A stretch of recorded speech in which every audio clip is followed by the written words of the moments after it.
Hi friends, good morning, welcome to XMB। I hope आप सब अच्छे हैं, you are preparing well for examination. तो शुरू करते हैं आज का हमारा करंट अफेयर, जो कि है 23 दिसंबर 2022। So as I keep reminding कि आप PDF को डाउनलोड करो, आप BPDA को डाउनलोड करो, so that you can revise it as and when you required it. तो सबसे पहले न्यूज़ से हम शुरू करते हैं, वो है लैंड टू TASL। तो जैसे कि आपने कुछ दिन पहले पढ़ा था कि जो गुजरात में है वो C295 एयरक्राफ्ट, जो कि एयरबस कंपनी स्पेन में मैन्युफैक्चर करती है, अब वो टेक्नोलॉजी ट्रांसफर में इंडिया में मैन्युफैक्चर करेगी with the help of TASL, Tata advance system limited and TCS, right. तो ऑब्वियस सी बात है, अब TASL को तो जगह चाहिए नियर द एयरपोर्ट। तो ये जगह उनको मिल गया है, 50 एकर्स का जो लैंड है वो AI ने दे दिया है, एयरपोर्ट अथॉरिटी ऑफ इंडिया ने, right. Final assembly line and MRO facility eight Vadodara airport. तो यहां पे इनको मिल गया है, ये आपको याद रखना है। तो देखो यहां पे एक चीज और होने वाला है, हिंदुस्तान एरोनॉटिकल लिमिटेड का एक हिंदुस्तान 228 अपग्रेडेड सिविल एयरक्राफ्ट है, जो कि एक 19 सीटर का एयरक्राफ्ट है। This is turboprop aircraft. Turboprop क्या होता है, आपको कई बार दिखा होगा कुछ एयरक्राफ्ट का, है ना, जो पंखा है वो आपको दिखता है बाहर से, राइट। जो दोनों तरफ इंजन होता है ना, इंजन के सामने वो फैन आपको बाहर दिखता है, that is called turboprop engine. तो ऐसा टर्बोप्रॉप इंजन का जो 19 सीटर एयरक्राफ्ट है उसको डेवलप कर रही है। तो इसके डेवलप करने के पीछे का एक और वजह है, एक वजह यह है कि जो रीजनल कनेक्टिविटी है ना उसको बूस्ट किया जाएगा।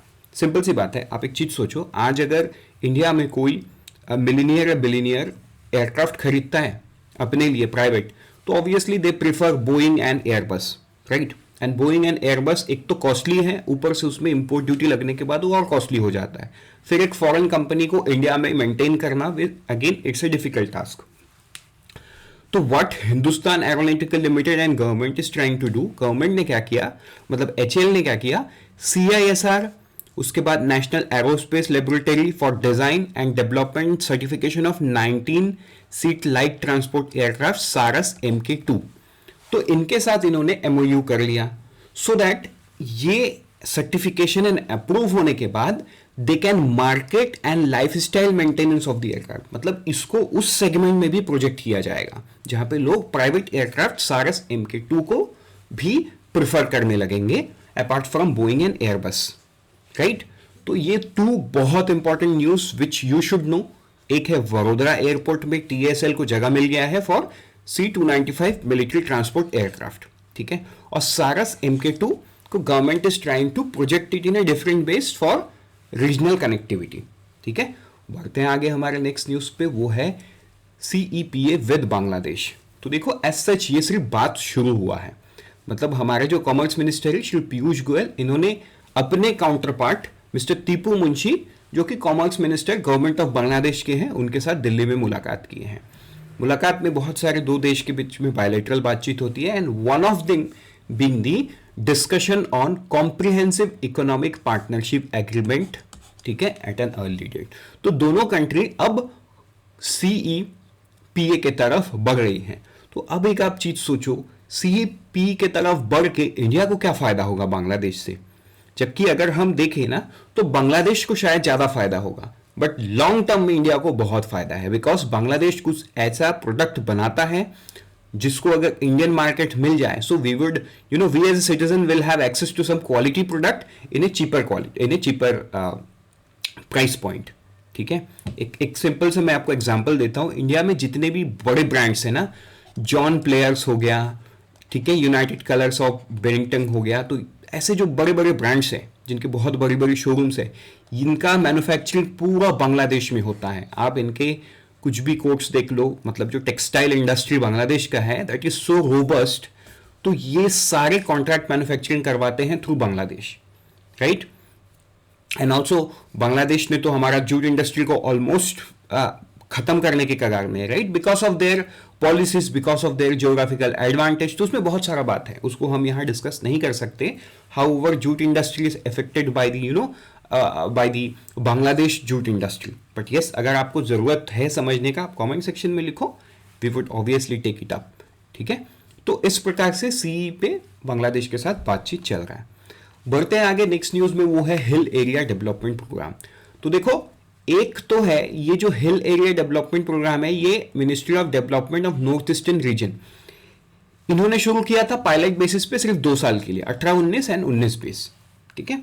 बट बाद में देखा गया कि ये तो बढ़िया काम चल रहा है, तो अभी अंडर HADP मतलब हिल एरिया डेवलपमेंट प्रोग्राम, ये जो मिनिस्ट्री है इन्होंने 41 प्रोजेक्ट्स वर्थ ₹90 करोड़ अप्रूव किया है, ठीक है। और इसको मतलब ऐसा गवर्नमेंट अभी बोल रही है कि कोई स्कोप नहीं है इसको एक्सटेंड करने का, आप इसको जल्दी जल्दी करके खत्म कर देना है।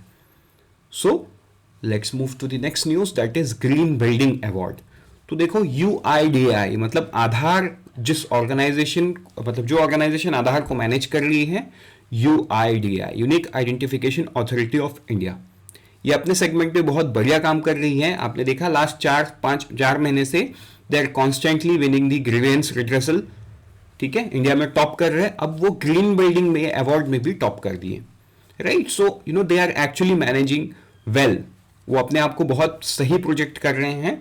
This shows that you know government organisation is also competitive. So being the government organization, being into the service side of the government organization, they still believe in delivery, वो दिखता है through the awards that they are getting, ठीक है। तो green building award किसको मिला? UIDAI, ठीक है, डिक्लेयर्ड विनर ऑफ द गृह एक्सेम्पलरी परफॉर्मेंस अवार्ड 2022, ये आपको याद रखना है। अब अगर इसका फुल फॉर्म की बात करें तो वो है green rating for integrated habitat assessment, ठीक है, ये आपको ध्यान देना है। बढ़ते हैं आगे नेक्स्ट न्यूज की तरफ, वो है रूफटॉप सोलर प्रोग्राम फेज 2।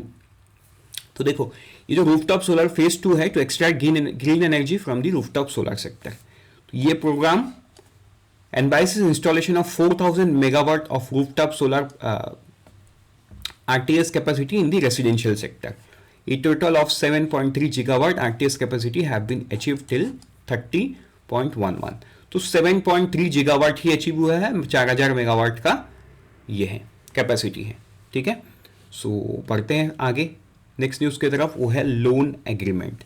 देखो IREDI इन्होंने एक लोन एग्रीमेंट साइन किया है KFW to finance access to clean energy project, ठीक है, meant for decentralised solar application. तो ये बहुत इंपॉर्टेंट न्यूज है। लोन कितना है? लोन है यूरो 20 मिलियन। इसके रिगार्डिंग एक और लोन है ESL एनर्जी, ठीक है, एफिशिएंट सर्विस लिमिटेड।